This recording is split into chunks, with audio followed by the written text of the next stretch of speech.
Chères auditrices, chers auditeurs, l'histoire que vous allez entendre ne sort pas de nulle part.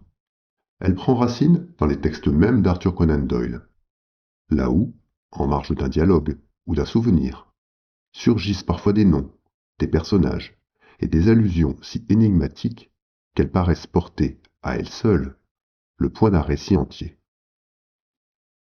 Ainsi, dans Le Soldat blanchi, Holmes mentionne une phrase qui, bien que brève, accroche l'attention à jamais. J'ai amené avec moi un ami dont on peut absolument se fier à la discrétion. J'ai pu, une fois, lui rendre un service professionnel, et il est prêt à me conseiller en tant qu'ami plutôt qu'en tant que spécialiste. Il s'appelle Sir James Saunders. Puis rien. Ce silence, consigné dans les notes, résonna longtemps comme une énigme suspendue. Quel mystère pouvait donc être trop délicat pour être à l'époque pleinement raconté? Et surtout, qui est ce Sir James Saunders sur lequel Holmes, dans un rare élan de confiance, s'appuyait comme ami? Lecteur holmésien depuis plus de 40 ans, j'ai toujours été fasciné par ces éclats suspendus, ces amorces de récits, que l'on devine vastes, mais dont il ne reste que les contours. C'est en tant que créateur de contenu, fidèle au canon, que j'ai voulu explorer ce que Conan Doyle lui-même a laissé volontairement dans l'ombre. Ce que vous allez lire ou entendre est l'une de ces affaires, une reconstitution scrupuleuse fondée sur les indices épars, les textes d'époque. Une affaire politique, troublante, et pourtant profondément holmésienne. Notre récit est un double épisode. Il s'intitule L'énigme de Westminster. Ici, première moitié. C'était au dernier jour de décembre 1890, lorsque la ville, pareille à un grand orgue, retient son souffle avant le carillon de Noël.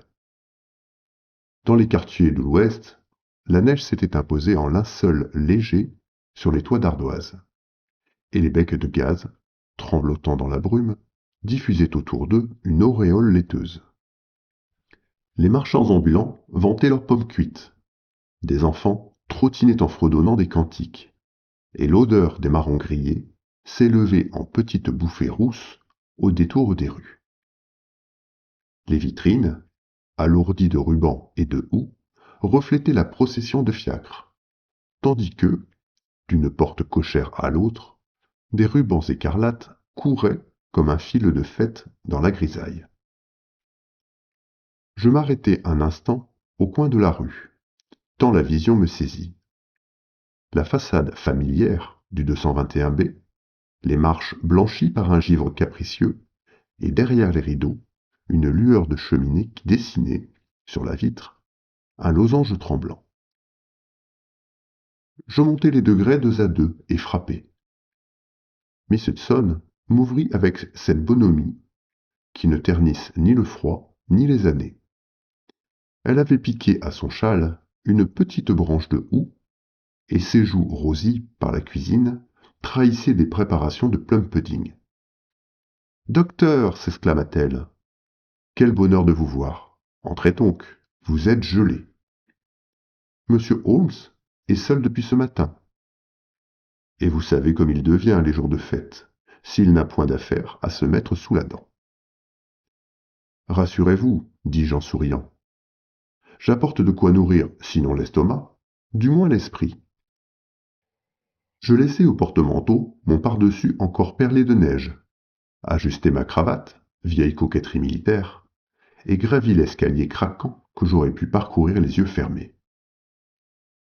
Le salon, lorsque j'ouvris, me parut à la fois intimement semblable et subtilement différent, comme le visage d'un vieil ami que l'on n'a pas vu depuis quelques mois.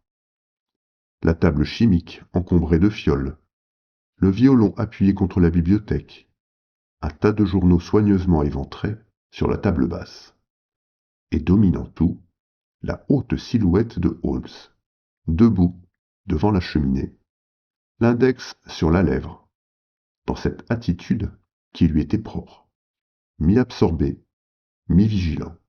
« Mon cher Watson, dit-il, sans se retourner, j'entends à votre pas que vous vous êtes autorisé un détour par le côté ombragé de Marylebone, afin d'éviter la boue. Et si j'ajoute l'odeur caractéristique qui se dégage de votre gant droit, je me permets de conclure que vous avez goûté, contre toute recommandation médicale, un marron brûlant chez un camelot trop zélé. Holmes, fis-je, riant malgré moi, vous ne laissez nul homme en paix avec lui-même. Je n'en ai ni l'intention, ni l'ambition, répondit-il. Et maintenant, ce paquet. Je resserrai sous mon bras le paquet comme un écolier à qui l'on veut enlever sa primeur. Allons, Holmes, pour une fois, laissez-moi surprendre. Me priver de l'un des rares plaisirs qui conviennent à mon tempérament? Impossible, Watson. Il se tourna enfin. La lumière du feu modelait son profil hawk-like et jetait un vif éclat dans ses yeux gris. Il fit un pas, inclina la tête de côté, signe chez lui d'une attention extrême, et entreprit, d'un ton presque discret, la démarche qui me laissait toujours interdit, tant elle paraissait simple une fois achevée. C'est un livre, pour commencer. Le parallélépipède est trop parfait pour une boîte de cigares, trop souple pour un coffret d'échecs. La ficelle ne creuse pas la gaine de papier. L'objet n'est pas pesant. Donc, un manuel de format réduit, et non un grand in-folio. Il fit jouer contre la lumière un coin du papier. Le brin de l'emballage tire sur le gris, un composite bon marché employé par 3 libraires, dont 2 à Charing Cross Road. Voyez la façon dont la ficelle a été nouée. Un nœud en rosette que pratique un jeune commis, gaucher, ce qui enlève Hatchard et nous laisse Chapman et Hall. Il avança la tête, huma l'air comme un limier prend le vent. Odeur d'encre récente et de vernis sur cuir. Tirage neuf. Reliure souple. Jusqu'ici, rien d'extraordinaire. Mais vous n'offririez point un roman frivole. Vous vous adressez à mon infirmité, c'est-à-dire à mon goût pour les sciences criminelles. Parmi les annonces récentes, laquelle vous aura frappé, vous, médecin, ami de l'Inde, par les hasards de nos enquêtes? Il pianota des doigts sur la tablette de marbre. Un traité très attendu, dont les journaux de médecine mentionnaient l'apparition imminente. Toxicologie des Indes, de Clive à nos jours. L'ouvrage était annoncé depuis des mois. La première édition, retardée, vient de paraître. Et vous avez jugé que ce présent serait assez digne de mon intérêt pour affronter la neige. Ai-je manqué quelque chose, Watson? Je demeurai une seconde bouche bée, non tant de la justesse que de la douceur avec laquelle il avait effeuillé ma surprise, pétale après pétale, jusqu'au cœur. Puis je ris de bon cœur. Holmes, vous êtes l'ennemi déclaré de toute surprise. Mais si l'on doit être dépossédé, autant l'être avec autant d'élégance. Il eut ce mince sourire, presque une ombre sur ses lèvres. Rassurez-vous, la reconnaissance n'en sera que plus vive. À ce moment précis, on frappa doucement à la porte. 2 coups rapides, suivis d'un troisième plus long. Un rythme que je ne connaissais que trop. Miss Hudson entra, précédant un jeune homme en livrée sombre, sans liseré ni clinquant, mais portant à la boutonnière un discret écusson, dont la vue suffisait à imposer silence. Le messager s'inclina, ne prononça pas un mot et tendit une enveloppe scellée de cire rouge. Holmes, sans prendre la peine de s'asseoir, brisa le sceau d'un ongle. Et je reconnus l'écriture large, presque emphatique, que j'avais vue jadis sur des billets capables de déranger la marche d'un sous-secrétariat d'État. De Mycroft, dit-il, notre frère commun en indolence et en omniscience. Il parcourut la feuille d'un œil. Son regard brilla un instant. Il me prie, poursuivit-il, de me rendre cet après-midi à Westminster, où un certain Sir James Saunders souhaite, comment dit-il, bénéficier de tes lumières, Sherlock, et qui sait, t'offrir par la même occasion un cadeau convenable pour Noël. Un cadeau à Westminster, répétai-je.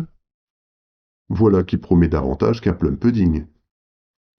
Ou bien quelque chose de plus indigeste, selon l'humeur des députés, répliqua Holmes. Le messager, qui n'avait pas bougé d'un pouce, inclina à nouveau la tête. Holmes lui glissa une pièce dans la main, et l'ombre silencieuse s'évanouit comme elle était venue.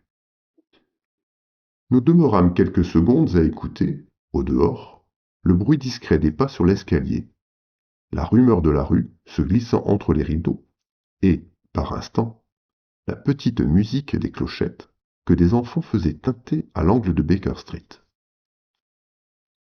Watson, dit enfin Holmes, si vos obligations familiales vous laissent une demi-journée, accepteriez-vous de sacrifier les douceurs de la saison à l'austérité du devoir? Vous savez bien, répondis-je, que je sacrifierai plus que cela pour l'honneur d'une bonne chasse. Très bien. Enfilez votre manteau, nous descendrons en fiacre jusqu'à New Palace Yard. Il est peu de lieux où l'on goûte mieux la pompe de l'Empire que sous les arches de Saint-Stephens. Et j'ai le pressentiment que mon frère, à sa manière, nous a réservé une sorte de cérémonie. Il ajouta, plus bas, Sir James Saunders. Voilà un nom que j'ai croisé une fois, à l'ombre de la chambre, et que Mycroft prononce avec une nuance d'intérêt rare. Nous verrons si cette nuance se justifie. Il glissa la lettre dans la poche intérieure de sa redingote, jeta un dernier coup d'œil au feu, habitude chez lui, comme s'il y lisait la température du monde, et prit son chapeau. Je fis de même. Miss Hudson, nous reconduisant, nous souhaita un joyeux Noël avec cet accent de sincérité qui vous réchauffe mieux que tout brandy. Au dehors, l'air vif me saisit, la neige à demi fondue laissait, çà et là, de petits miroirs sur les pavés, où se reflétaient, comme autant d'yeux clignotants, les becs de gaz déjà allumés. Holmes, demandai-je tandis que nous gagnions le trottoir, pensez-vous que Mycroft se soit permis un trait d'humour? Mon frère, dit-il, est capable d'humour, pour peu qu'il soit aux dépens de la terre entière. Mais il est surtout capable de prévoir 3 mouvements d'avance, ce que la plupart d'entre nous n'aperçoivent pas encore. S'il écrit que Westminster nous offrira un cadeau convenable, c'est qu'il y a là-bas quelque chose qui m'est destiné. Il est des Noëls que l'on passe autour d'une table. D'autres se prennent au collet dans les couloirs du pouvoir. Celui-ci, je le sentais confusément, parlerait mieux au cœur qu'au nerf. Holmes, le regard perdu au-delà de la vitre embuée, souriait à peine. Et ce demi-sourire, je le connaissais. C'était le signe que son esprit, déjà, cheminait dans un labyrinthe dont il pressentait l'entrée. Westminster, murmura-t-il, le nom est une énigme à lui seul. Voyons si cette fois, elle nous sera offerte en cadeau ou en poison. Le Hampson que nous avions hélé devant Baker Street fendit la brume en direction de Westminster. Londres tout entière semblait suspendue dans une expectative solennelle. Les réverbères allumés, trop tôt, jetaient une lumière vacillante sur les façades. Les silhouettes des passants glissaient comme des ombres pressées, et les chevaux, Le souffle visible dans l'air glacé soulevait aux sabots une boue mêlée de neige et de sable. Holmes, immobile à mes côtés, gardait les yeux fixés sur le brouillard. Il ne parlait pas. Mais ses doigts battaient un rythme presque musical sur la canne posée entre ses genoux. Signe chez lui d'une tension intellectuelle qu'il ne jugeait pas encore bon de partager. Lorsque nous débouchâmes sur Westminster Bridge, les contours du palais apparurent dans une demi-clarté irréelle. La Victoria Tower, massive, surgissait comme un donjon gothique hors de la brume, tandis que l'horloge de la Clock Tower, malgré l'heure, paraissait déjà sonner l'urgence.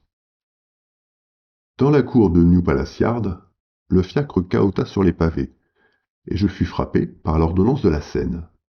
Des files de voitures attendaient, les unes tirées par des chevaux efflanqués, destinées aux députés modestes, les autres par de splendides attelages dont les cuivres étincelaient, malgré le ciel bas. Les gardes, en grande cape, se tenaient aux grilles, leurs hallebardes étincelant sous la lueur des lanternes. Un huissier, manteau noir et collier d'argent, s'approcha et consulta un registre relié de cuir. Messieurs Holmes et Watson? Holmes inclina légèrement la tête. Le fonctionnaire fit signe que l'on nous ouvrait, et nous suivîmes ses pas vers l'entrée monumentale. St. Stephen's Entrance se dressait devant nous comme une porte de cathédrale. Les vantaux massifs, ornés de ferronneries gothiques, s'ouvrirent dans un grincement solennel, et nous pénétrâmes dans un escalier de pierre dont la hauteur donnait le vertige. Chaque pas résonnait avec cet écho propre au temple, et je songeais que si l'Empire avait choisi une demeure pour symboliser sa puissance, aucune ne pouvait mieux convenir que ce labyrinthe de pierre, de vitraux et d'ombres.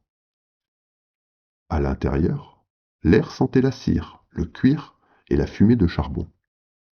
Les torchères projetaient des reflets dorés sur les tapisseries armoriées, et des statues de souverains, figées dans leur majesté, semblaient nous suivre de leur regard vide.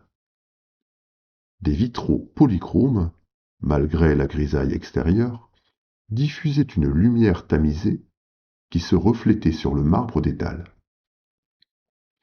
À chaque carrefour de couloir, des huissiers en livrée sombre se tenaient droit, tenant à la main le sceptre de fonction qui marquait leur autorité silencieuse. Je remarquai que, malgré la pompe, quelques guirlandes de houx avaient été maladroitement suspendues aux colonnes. Ici, un ruban rouge pendait de travers. Là, une branche de gui semblait oubliée à la hâte. Noël, jusque dans ses couloirs, cherchait à s'imposer, mais n'apportait qu'un contraste étrange avec la gravité du lieu. Holmes marchait d'un pas égal, le visage impassible. Je crus lire, dans ses yeux gris, l'ombre d'une ironie, comme s'il comparait ses fastes gothiques à la nudité de ses propres chambres de Baker Street, où l'essentiel se réduisait à une table, une pipe et la vérité mise à nu. Enfin, après plusieurs détours et escaliers, on nous introduit dans une salle lambrisée, vaste mais feutrée. Un grand feu brûlait dans l'âtre, répandant une chaleur discrète. C'est là que nous attendait Sir James Saunders. Il se leva à notre entrée. C'était un homme d'une cinquantaine d'années, à la stature droite, la poitrine large, le port presque militaire. Son visage, encadré de favoris taillés avec soin, portait un monocle qui fixait, avec cette assurance, qui tient moins du besoin visuel que de l'attitude sociale. Son habit de drap noir, coupé par un maître tailleur, semblait ajusté pour souligner à la fois son aisance et son rang. Monsieur Holmes, dit-il en inclinant à peine la tête, je vous remercie d'avoir consenti à cet entretien, quoique ce soit par l'entremise de votre frère. Il se tourna vers moi avec un salut convenu. Dr. Watson, son ton, mesuré, mais empreint de supériorité, trahissait l'homme habitué à parler d'en haut, à se sentir le centre d'une salle, Il nous invita à prendre place, puis joignit ses mains derrière son dos. La situation est grave, monsieur Holmes. Un projet de loi concernant l'Inde, encore en discussion, a vu l'une de ses clauses essentielles portée à la connaissance du public. Il s'agissait d'un tracé ferroviaire projeté à travers Bénarès. Or, vous n'ignorez pas le caractère sacré de cette ville pour les hindous. La simple rumeur de rails franchissant ces ghats a suffi à déclencher des troubles. Déjà, le gouverneur général reçoit des rapports alarmants.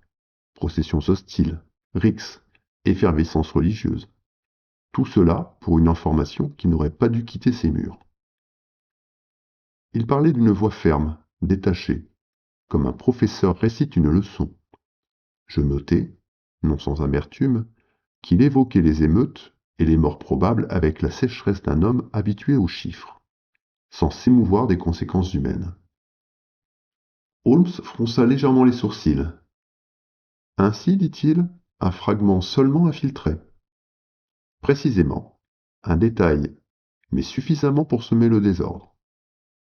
Et non le projet tout entier, reprit Holmes. Non, voilà le plus étrange. Saunders fit claquer ses doigts sur la table, agacé. Ce ne peut être que la trahison d'un de mes collègues. J'en suis persuadé. Parmi nous, certains sont intègres, d'autres moins. S'il me fallait donner un nom, je dirais Mortlake. Holmes leva lentement les yeux vers lui. Mortlake? Oui, un homme de la City, entré en politique pour défendre les intérêts des marchés plus que ceux de l'Empire. Avide, lié aux spéculateurs, toujours prompt à flairer une occasion. Qui d'autre que lui aurait eu la témérité d'écouler une information encore à l'état de projet? Il serra les poings derrière son dos, son monocle étincelant à la lumière du feu. Il faut découvrir la vérité, monsieur Holmes. Si un député s'est permis de monnayer les secrets du Parlement, c'est la dignité de l'Empire qui en souffrira. Holmes demeura un instant silencieux, son visage immobile. Seul le battement régulier de ses doigts sur la coudoir trahissait son activité mentale. Je verrai Mortlake, dit-il enfin. Saunders se détendit légèrement. Vous me rendrez là un grand service. La presse n'a pas encore éventé l'affaire. Mais si elle venait à s'ébruiter, nous aurions à faire face à un scandale d'une ampleur inouïe. Holmes se leva. Sa haute silhouette se découpait sur la flamme, comme une statue à demi sortie de l'ombre. Les affaires trop simples, Sir James, cachent souvent une complexité qui échappe à l'œil distrait. Vous soupçonnez un père cupide, je préfère attendre les faits. Mais je verrai Mortlake, et nous saurons alors si votre hypothèse se vérifie, ou si la vérité se cache ailleurs. Holmes avait à peine prononcé son assentiment que Sir James Saunders, d'un geste vif, se leva de son fauteuil. Dans ce cas, dit-il, permettez que je vous arme d'un sauf-conduit. Mortlake ne se laisse pas approcher par n'importe qui. Mais s'il vous croit recommandé par un collègue de Westminster, il se fera un plaisir de vous ouvrir ses dossiers. Il se dirigea vers un secrétaire en acajou, placé près de la fenêtre. Je l'observai sortir d'un tiroir une feuille de papier à en-tête, prendre une plume déjà taillée et l'imbiber d'encre. Sa main, sûre et rapide, traça quelques lignes d'une écriture ferme et inclinée. Chaque mot semblait porter la marque de son assurance, comme si la culpabilité de Mortlake ne faisait déjà aucun doute. Il relut, signa, puis, avec l'aide d'un petit bâton de cire rouge, posé sur une soucoupe, scella le pli d'un cachet à ses armes. En revenant vers nous, il tendit la lettre à Holmes avec une gravité presque théâtrale. Présentez ceci, monsieur Holmes. Vous serez reçu comme des amis, et vous verrez par vous-même combien Mortlake est prêt à vendre ce qui ne lui appartient pas. Holmes prit la lettre sans mot dire, et la glissa dans sa poche intérieure. Je crus surprendre une lueur d'amusement dans son regard. Mais il se contenta d'un sombre « Nous verrons ». La City de Londres, ce jour-là, avait le visage d'un marché au bord de l'asphyxie. Les fiacres s'y croisaient dans un vacarme métallique. Les livreurs, en casquette bleue, trottaient d'un pas nerveux, et les cris des courtiers, sortant des guichets à demi ouverts, se mêlaient aux carillons de Saint-Paul. Même à l'approche de Noël, on ne percevait ici rien de la détente des foyers. L'argent ne connaît pas de trêve. Notre fiacre s'engagea dans Fleet Street, puis dans Cornhill, au milieu d'une foule si dense que je crus parfois que les chevaux n'avanceraient plus. On entendait partout le froissement du papier, le claquement sec des tampons, le tintement de la monnaie, comme si la ville entière s'était muée en machine à calculer. Je ne pus m'empêcher de songer combien le tumulte de la City différait de la vie militaire que j'avais connue. Là-bas, un ordre crié, une manœuvre, et tout le régiment agissait d'un seul corps.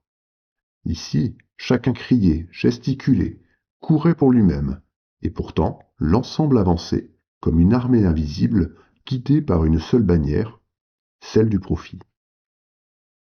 Les bureaux que nous gagnâmes, au cœur de Lombard Street, portaient sur leurs plaques de cuivre le nom sec d'une maison de courtage réputée. Nulle mention de Mortlake, mais Saunders nous avait soufflé que l'homme y était bailleur de fonds et conseiller occulte. Le vestibule, nu comme une cellule, n'avait pour ornement qu'un maigre sapin décoré de 3 boules ternes et d'un ruban mal fixé. L'odeur du papier et de l'encre fraîche emplissait l'air, mêlée à celle du charbon humide. Grâce au billet de Saunders, nous fûmes introduits presque aussitôt dans un bureau lambrissé, plus confortable mais d'une froideur calculée. Derrière une table chargée de prospectus roulés et de registres à demi ouverts, Mortlake nous attendait. Il était d'une quarantaine d'années, mince, le visage sec, les yeux étincelants d'avidité. Son habit, d'une coupe élégante mais trop neuf, trahissait un désir ostensible d'afficher le succès. Sa poignée de main, brève et molle, laissait deviner l'impatience d'un homme toujours pressé d'empocher plutôt que de donner.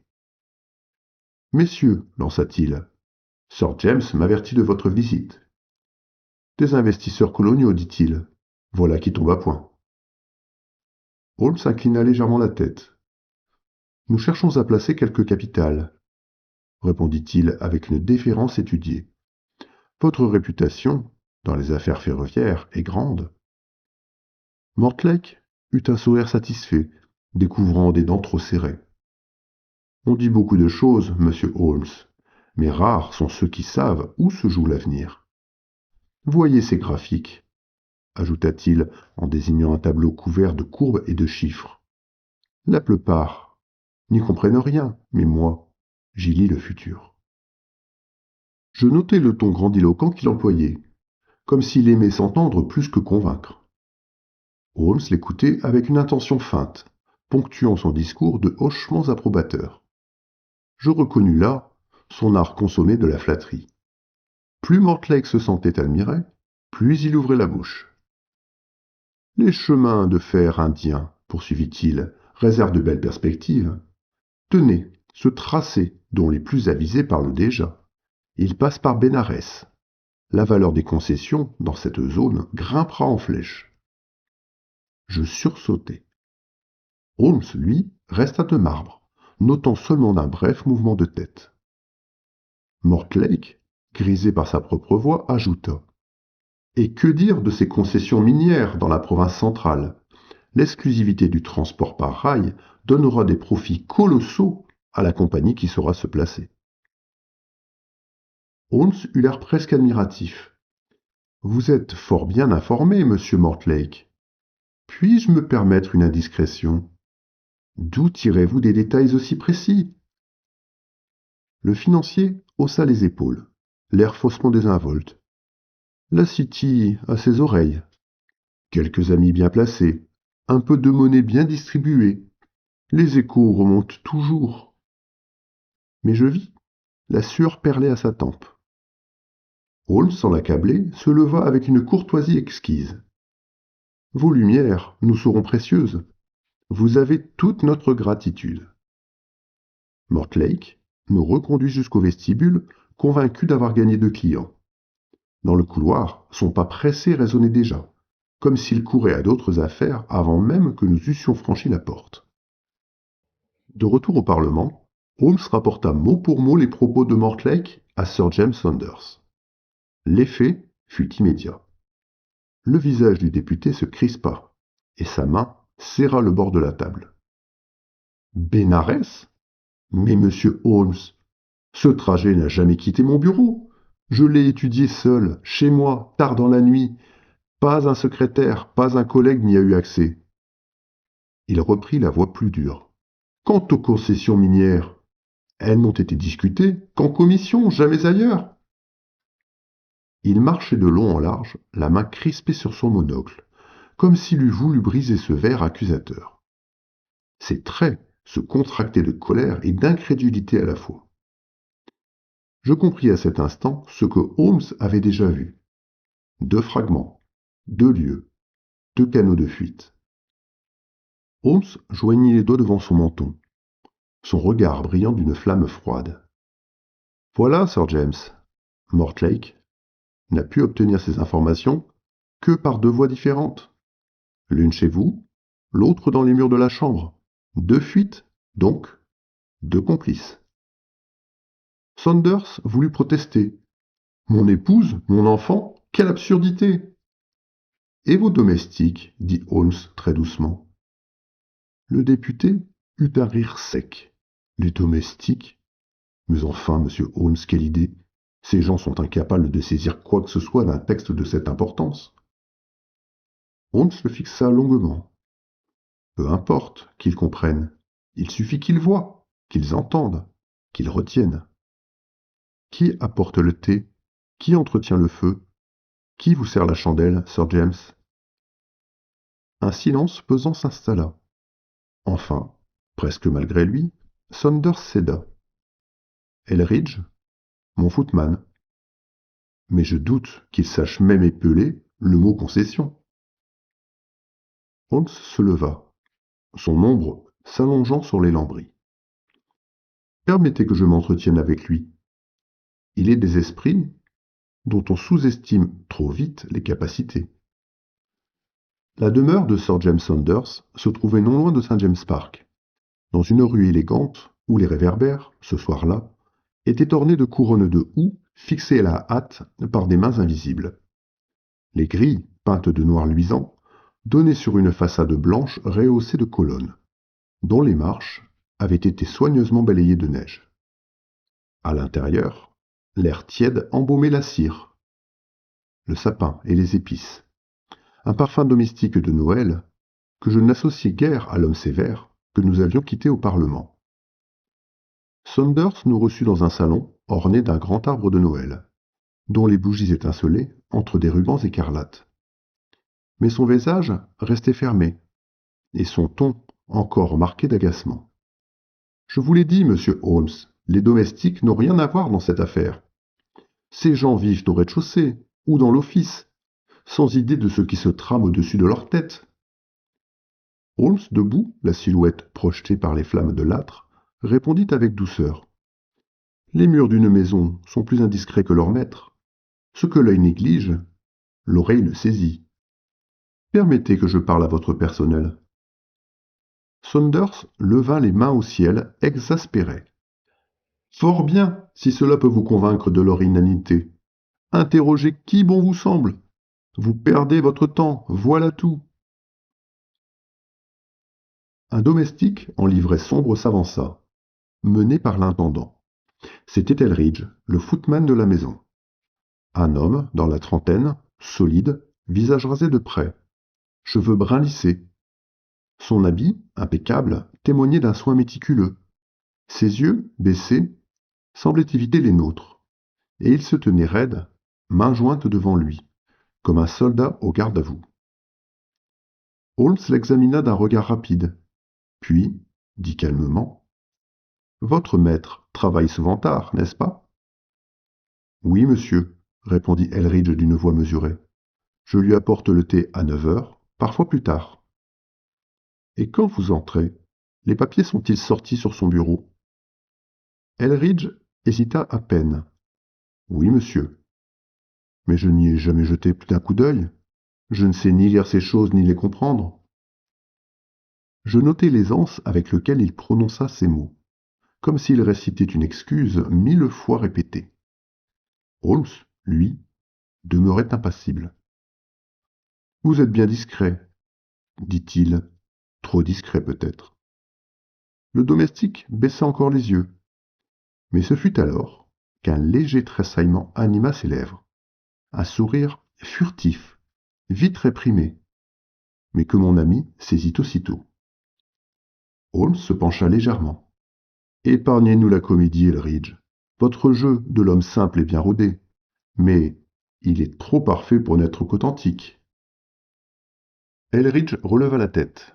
Ses yeux, jusque-là humbles, se fixèrent dans ceux de Holmes avec une intensité glacée. Son visage se détendit, et ce sourire reparut, non plus furtif, mais franc, condescendant. Vous êtes perspicace, monsieur Holmes. Peu l'auraient remarqué. Sa voix, désormais plus assurée, ne ressemblait plus du tout à celle du domestique soumis que nous avions vu entrer. Il avait ôté son visage en une seconde. Vous savez, reprit-il, qu'un homme dans ma position voit et entend tout. J'ai appris à ne rien laisser paraître. La maison d'un parlementaire est pleine de secrets, mais le secret le plus sûr est celui qu'on croit invisible. Un silence pesant suivit. Je sentis un frisson me parcourir l'échine. C'était comme si un rideau venait de se lever, révélant une scène insoupçonnée. Derrière la façade servile, un esprit vif, habile à cacher son intelligence. Saunders, lui, demeura incrédule. Voyons, Elridge, vous osez? Vous n'êtes qu'un valet.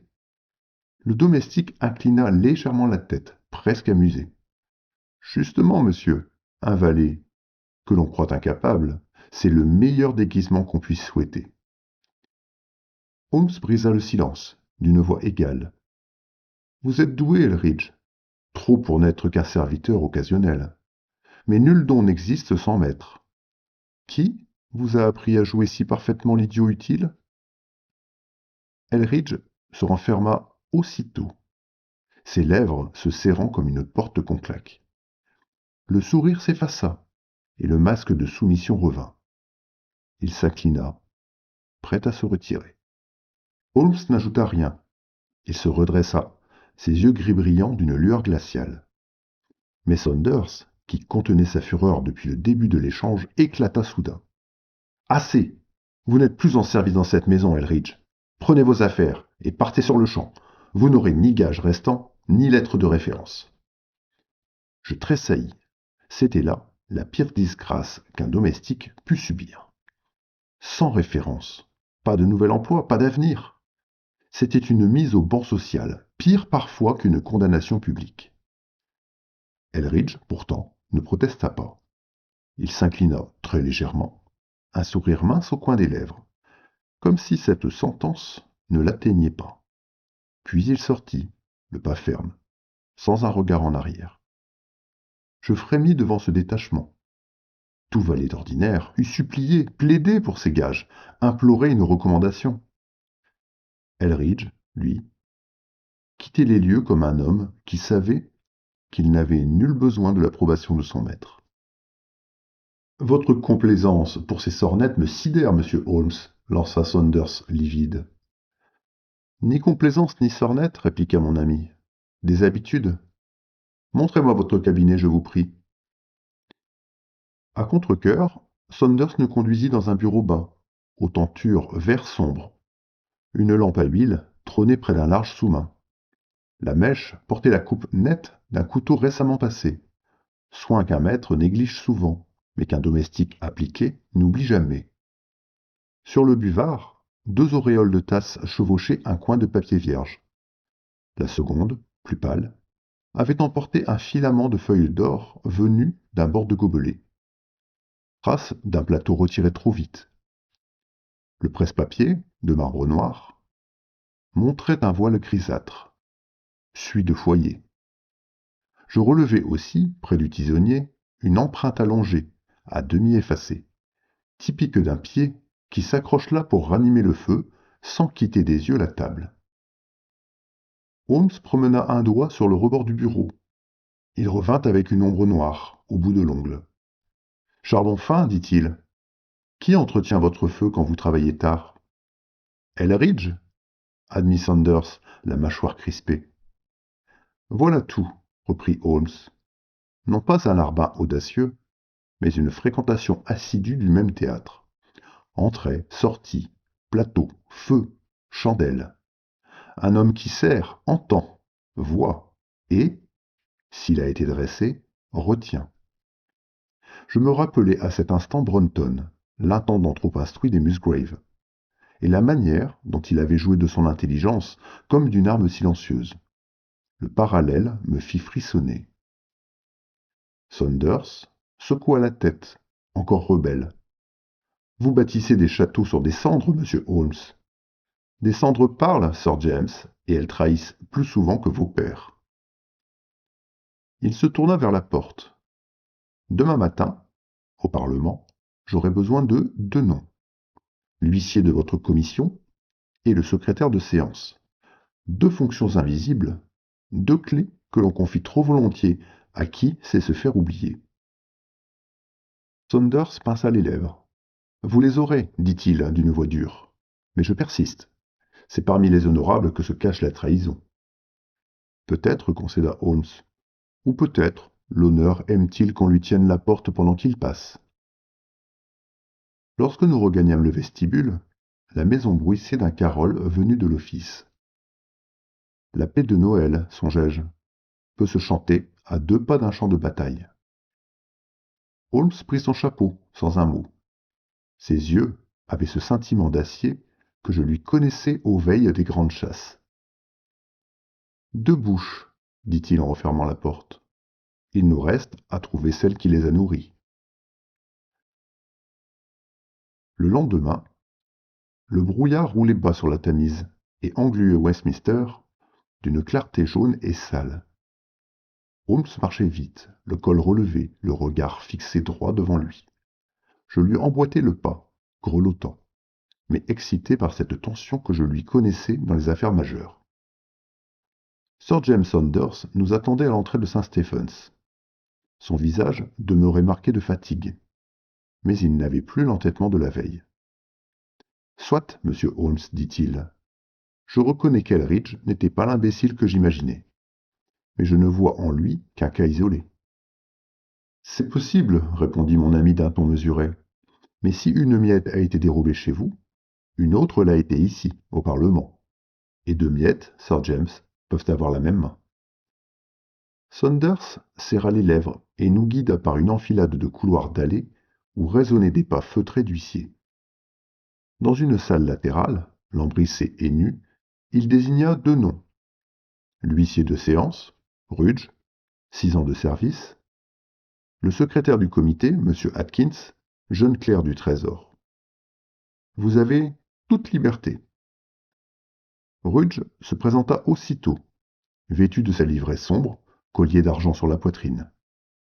C'était un homme robuste, au teint rougeau, moustache taillée courte, la raideur martiale d'un sous-officier.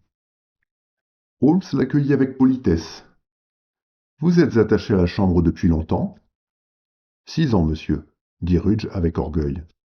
6 ans à avoir passé projet et motion. Et je retiens tout, soyez-en sûr. Il se rengorgea. On m'a appris à écouter, à mémoriser, à redire mot pour mot. Un huissier sans mémoire n'est qu'un porteur de sceptre. Holmes pencha la tête, apparemment admiratif. Voilà une discipline remarquable. Et vous l'avez acquise ici? Pas exactement. On me l'a inculqué ailleurs, répondit-il, avant de se mordre la langue. Un silence s'abattit. Je vis son visage se troubler, comme un élève surpris en faute. Je voulais dire, reprit-il, par la pratique, les ans, l'habitude. Holmes ne releva pas. Je vous remercie, monsieur Rudge. Votre franchise vous honore. L'huissier s'inclina, raide, et sortit, son pas trop sonore dans les couloirs. Quand la porte se referma, Saunders éclata. « Vous voyez, rien qu'un lapsus. Un homme loyal. » Holmes, les doigts joints, songeait tout haut. Peut-être, ou peut-être un indice. Il se tourna vers Saunders. « Dites-moi, comment Elridge est-il entré à votre service ?» Saunders eut un geste surpris. « Par un programme de mécénat, curieusement. Mon épouse soutient une institution charitable qui place des jeunes gens de mérite dans des bonnes maisons. Elridge en était issu. J'avais trouvé l'initiative louable. » Les yeux de Holmes brillèrent d'une lueur glaciale. « Intéressant. Et Rudge, comment a-t-il été nommé à Westminster ?» Saunders haussa les épaules. « Voilà qui dépasse mes attributions. Mais nous pouvons demander. » Il fit appeler un jeune huissier, qui, sur ordre, se rendit auprès du greffier de la Chambre pour vérifier les registres de nomination. 20 minutes passèrent. Nous demeurions dans la salle, à écouter les pas feutrés, les voix étouffées des commis dans les couloirs. Holmes, immobile, semblait taillé dans le marbre. Saunders s'agitait, tapotant nerveusement son monocle contre la table. Enfin l'huissier reparut, un pli à la main. « Monsieur Rudge a été recommandé par un institut de services domestiques, fondé 8 ans plus tôt, lut-il. » Saunders cligna des yeux. « 8 ans ? Mais c'est le même institut qu'Elridge. Quelle coïncidence singulière !» Holmes, impassible, le regard fixé sur un point invisible du plafond, répéta lentement. « Une coïncidence. Peut-être. » Nous quittâmes la salle. Dans le grand hall, des chants de Noël montaient des marches frêles et joyeux dans le brouillard. Holmes marchait vite, muet, ses traits durs. Enfin, il se pencha vers moi. « Réfléchissez, Watson. 2 hommes, en 2 postes, sans rapport. Un footman de maison privée et un huissier du Parlement. Ils ne se sont jamais rencontrés, ne pouvaient pas s'agir de concert, et pourtant, ils sortent du même creuset. » Il s'arrêta, sous la voûte, la main serrée sur sa canne. « Supposons qu'il ne s'agisse pas d'un hasard. Supposons qu'un institut place, année après année, des domestiques, choisis, instruits, façonnés, non pour servir la table, mais pour écouter, retenir et disparaître. » Il laissa retomber sa main. Son visage se ferma. « Non, ce serait trop monstrueux pour être vrai. Nous parlons d'une centaine de serviteurs. C'est inimaginable, mon cher. » Mais son silence, en quittant Westminster, disait assez que cette hypothèse improbable s'était déjà logée dans son esprit, et qu'elle y croîtrait comme une ombre. Fin de la première partie. À suivre.